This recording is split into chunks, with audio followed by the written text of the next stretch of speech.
Hi friends, मी रोशनी. माय food स्टोरीमध्ये तुमचं सगळ्यांचं स्वागत. आज मी बनवणार आहे मिक्स डाळीचे घावणे. हे घावणे लहान मुलांसाठी तर खूप पौष्टिक आहेतच, पण इतरही सगळ्यांसाठी खूप पौष्टिक आहेत.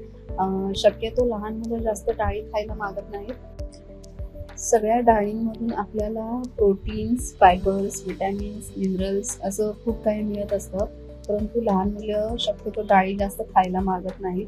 आणि आपण जी वरण करतो घरी त्याच्यामध्ये जी डाळ लागते तेवढीच शक्यतो मुलांच्या पोटात डाळ जाते. अदरवाईज बाकी डाळी ते जास्त खात नाही. तर आज आपण सगळ्या मिक्स डाळींचे घावणे करूया, जेणेकरून सगळ्या डाळी पण पोटात जातील आणि त्यापासून मिळणारे सगळे विटॅमिन्स, प्रोटीन्स सगळ्या लहान मुलांना मिळेल. तर चला पाहूयात आज आपण मिक्स डाळींचे घावणे कसे बनवायचे ते. हे घावणे बनवायला देखील खूप इझी आहेत. तर चला बघूया आपण रेसिपी कशी बनवायची ते. सुरुवातीला इथे मी 2 मोठे चमचे तूर डाळ घेते. त्यानंतर 2 मोठे चमचे मूग डाळ घ्यायचे. त्यानंतर 1 मोठा चमचा मसूरची डाळ. त्यानंतर 2 मोठे चमचे उडदाची डाळ घेते मी. 1 पाव चमचा मेथी दाणे म्हटलात तरी चालेल. ते मी तुम्हाला दाखवले तेवढेच मेथी दाणे थोडेसे घ्या. आता ही सगळी डाळ आपल्याला स्वच्छ 2-3 पाण्यातून धुवून घ्यायची आहे. तर सुरुवातीला आपण ही डाळ 2-3 पाण्यातून धुवून घेऊयात. डाळ आता मी इथे 2 ते 3 पाण्यातून धुवून घेतले. आता यामध्ये आपल्याला पाणी घालून 2 ते 3 तास तरी डाळ भिजत ठेवायची. डाळ मी 2 ते 3 तास भिजत ठेवली होती. इथे तुम्ही बघू शकता डाळ आता व्यवस्थित भिजलेली आहे. तर 2 ते 3 तास तरी मिनिमम भिजत ठेवायचीच डाळ. आता ही डाळ आपल्याला मिक्सरमध्ये बारीक वाटून घ्यायची. तर मिक्सरमध्ये मी डाळ घेते. इथे आता मी सगळी डाळ घेतली. तर आता या डाळीमध्ये अजून काय काय टाकायचे ते मी तुम्हाला सांगते. इथे मी 1 बाउल मटार घेतले, उकडलेले मटार. त्यानंतर भरपूर अशी कोथिंबीर घेतली. त्यानंतर भरपूर अशी पुदिन्याची पानं घेतलेली आहेत. त्यानंतर इथे मी 2 हिरव्या मिरच्या आणि 2-3 आल्याचे तुकडे घेतलेले आहेत. 2 चमचे दही घेतलेलं आहे यामध्ये. आता हे ना आपल्याला बारीक वाटून घ्यायचे सगळं मिश्रण. तर आपण ते बारीक वाटून घेऊया. हे बघा आपलं वाटून झालंय. आता अशा पद्धतीने एकदम बारीक असं आपल्याला वाटून घ्यायचंय. डाळीचे कण नाही देत राहिले पाहिजे. आता हे मी एका भांड्यात काढून घेतले. तर मस्त बारीक असं वाटलं गेलंय. आता हे थोडंसं घट्ट आहे. तुम्हाला जर हवंय तर यामध्ये पाणी तुम्ही घालू शकता.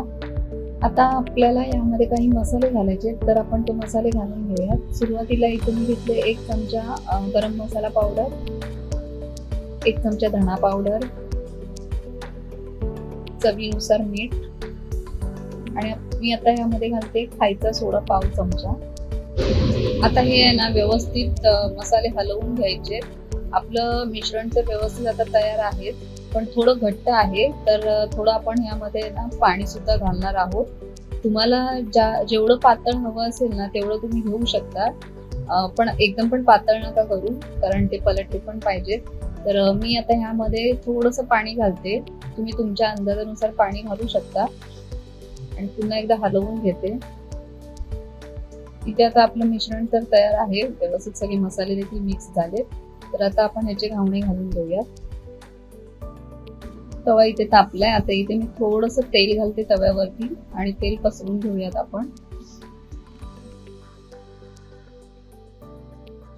मी आता इथे एका वाटीच्या सहाय्याने पसरवते मिश्रण.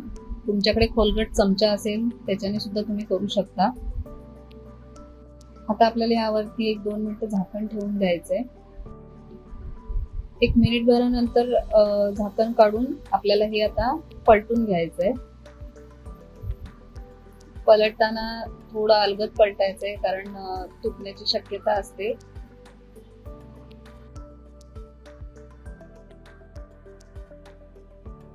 हे बघा इथे आता मी पलटलंय. तर अशा पद्धतीने दुसरी बाजू देखील आपल्याला 1 मिनिटभर शेकवून घ्यायची.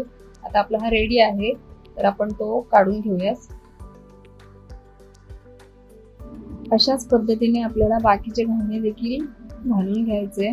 खूप इझी आहेत हे घावणे. आणि पटकन होतील अशा आहेत. तर एवढंच आहे की फक्त डाळ आपल्याला भिजत ठेवावी लागते 2 ते 3 तास तरी, नाहीतर मग बनवायला खूप पटकन असे बनतील. अशी ही रेसिपी आहे आणि खूप हेल्दी पण आहे. ह्या रेसिपीसाठी आपल्याला खूप काही कष्ट घ्यावे लागत नाहीत. फक्त डाळ मिक्सरला वाटली, मसाले टाकले की आपले घावणे रेडी होतातच लगेच. तर पटकन अशी बनेल अशी रेसिपी आहे, खूप हेल्दी देखील आहे. तर अशा पद्धतीने आपण सगळे घावणे आता बनवून घेणार आहोत.